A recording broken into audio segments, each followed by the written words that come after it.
Hola, hoy vamos a trabajar componentes rectangulares de un vector.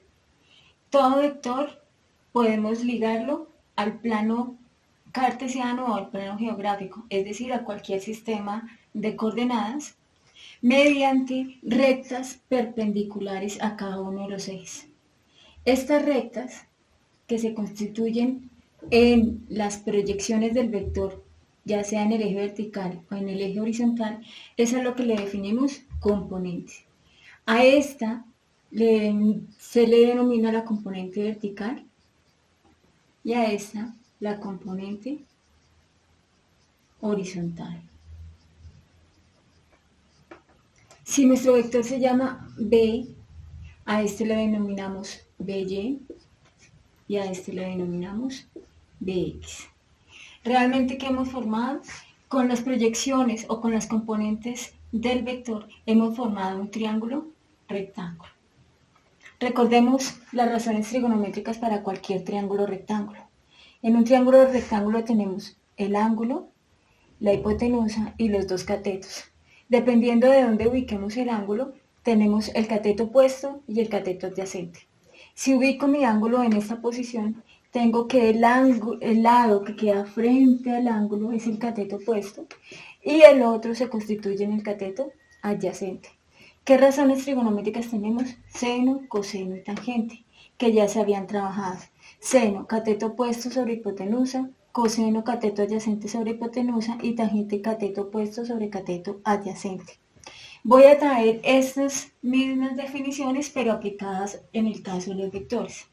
En mi caso, tengo que mi hipotenusa se llama B, el cateto opuesto es BY y el cateto adyacente es BX. Por lo tanto, las funciones o las razones trigonométricas para la función seno quedaría cateto opuesto, y en este caso el cateto opuesto es lo que hemos denominado componente vertical del vector BY, sobre la hipotenusa, que sería B. La función coseno sería cateto adyacente sobre la hipotenusa. Para este caso del ejemplo, el cateto adyacente es lo que hemos denominado la componente horizontal Bx y la hipotenusa el valor del vector. Bueno, si conocemos el ángulo y el valor del vector, podemos entonces determinar, utilizando las razones trigonométricas, la componente horizontal y la componente vertical del vector. Entonces, a partir de estas expresiones puedo despejar. Conozco el ángulo, conozco el vector o la hipotenusa y puedo hallar la componente vertical. Por lo tanto, la componente vertical despejando, este está dividiendo, pasa a multiplicar y por lo tanto tengo valor del vector, seno del ángulo, y en el caso de la componente horizontal tendría, este está dividiendo, es el valor del vector por el coseno del ángulo. De esta manera he obtenido la forma como puedo, conociendo el valor del vector y el ángulo, determinar los valores de las componentes vertical y horizontal del vector. Como ejemplo, vamos a hallar las componentes rectangulares del vector A de 5 unidades y un ángulo de 30 grados respecto al semieje positivo de las X.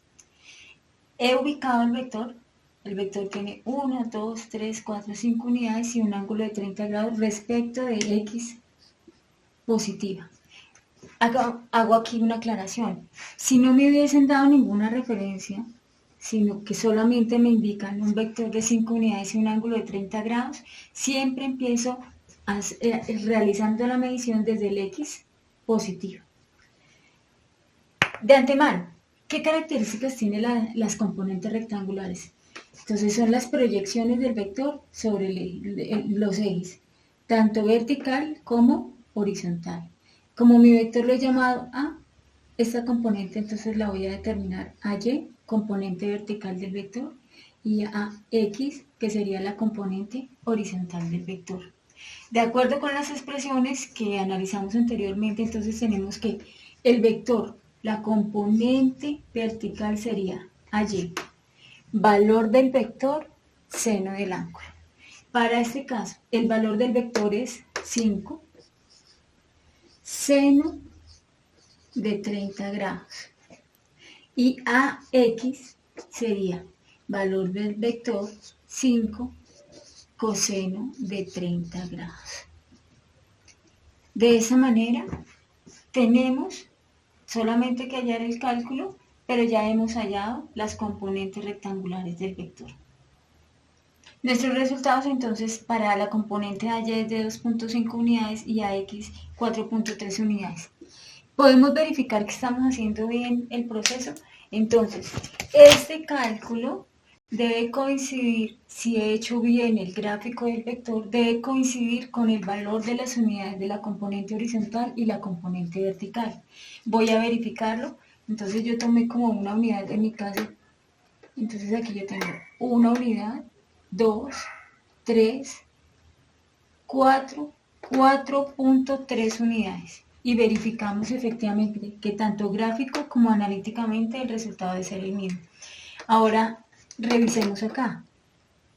Entonces en este caso tengo una unidad, 2, 2.5. Quiere decir que también coincide con el análisis, el resultado gráfico y la parte del cálculo del análisis vectorial. ¿Qué pasa si en un ejercicio me dicen que no tengo el ángulo, pero que conozco los valores de las componentes horizontal y vertical? Es decir, ¿qué pasaría si yo conozco que este vector, esta componente, vale 2.5 unidades y que esta vale 4.33? ¿Aquí qué conozco?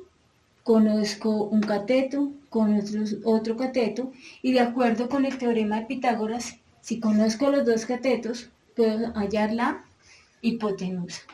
Entonces, si en un ejercicio me plantearan que tengo los valores de las componentes, puedo calcular el valor del vector y aplico el teorema de Pitágoras, que en este caso sería valor del vector, cada uno de los catetos al cuadrado, AX al cuadrado más AY al cuadrado, todo dentro de una raíz.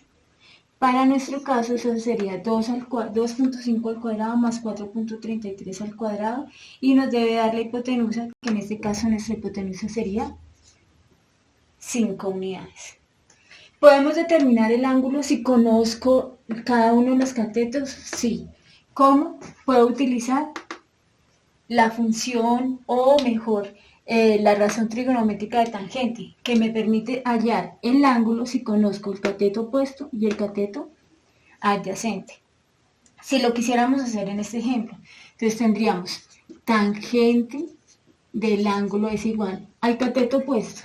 Mi cateto opuesto vale 2.5 unidades y el cateto adyacente sería 4.33. Realizo la división, pero a mí no me interesa hallar la tangente del ángulo, suficiente con hallar el ángulo. Y entonces hallo tangente, diríamos en matemáticas, está multiplicando, pasa a dividir, pero eso no existe. Entonces la recíproca, diríamos tangente a la menos 1 del valor de 2.5 sobre 4.33.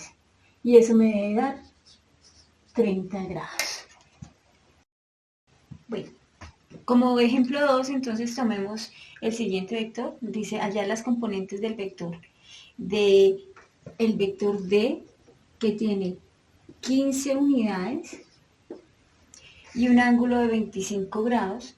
Si yo lo leo, este vector es un vector que tiene 25 grados, pero está en la misma dirección de las manecillas del reloj. Para calcular las componentes horizontal y vertical del vector es muy importante determinar primero el ángulo con el que voy a trabajar. Ese ángulo me permite saber si efectivamente estoy trabajando en el eje, en el cuadrante correcto, en mi plano cartesiano. ¿Qué quiere decir esto? Que normalmente cuando encontramos un vector en el que no nos dan más indicaciones, nosotros tenemos que medir el ángulo. Entonces observemos, el ángulo de lo mío siempre es de las X positivas hasta encontrar el vector. En este caso, recordemos, si hasta aquí tengo 180 grados y 180 menos 25, eso nos daría un ángulo de 155 grados. Y ese es el ángulo con el que realmente voy a trabajar. Esto me permite trabajar las expresiones que anteriormente habíamos determinado. Entonces, aquí es importante determinar el ángulo con el que voy a trabajar. No es necesariamente el ángulo con el que he graficado el vector. Esta tablita nos permite organizar la información. Entonces, primero determino el ángulo. Mi ángulo es de 155 grados.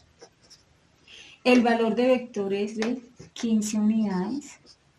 Voy a leer la componente horizontal que me dice valor del vector coseno del ángulo y el vector vale 15 coseno del ángulo 155 y en Y valor del vector seno de 155.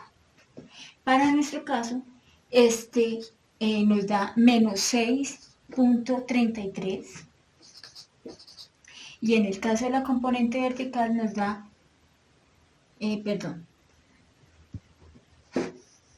aquí nos da menos, en X nos da menos 13.6 y en Y nos da 6.33. Verifiquemos que todo el ejercicio está bien y que los resultados son coherentes. Entonces, si nos damos cuenta, el vector está en el segundo cuadrante. Siempre los contamos en contra de las manecillas del reloj. Al encontrarse en el segundo cuadrante, la componente en X es negativa y la componente en Y es positiva. Revisemos nuestros resultados. La componente en X es negativa y la componente en Y es positiva. Por lo tanto, hemos verificado que el ejercicio está bien desarrollado, que las componentes se han calculado y que lo hemos ubicado en el cuadrante correcto. Hoy entonces hemos revisado las componentes rectangulares de un vector. Primero es importante determinar el ángulo con el que voy a trabajar. No necesariamente es el ángulo con el que he graficado. El ángulo preferiblemente se debe medir o siempre se debe medir desde el eje X, desde 0 grados hasta encontrar el vector. Y eso me evita hacer otro análisis que en una clase posterior iremos aclarando.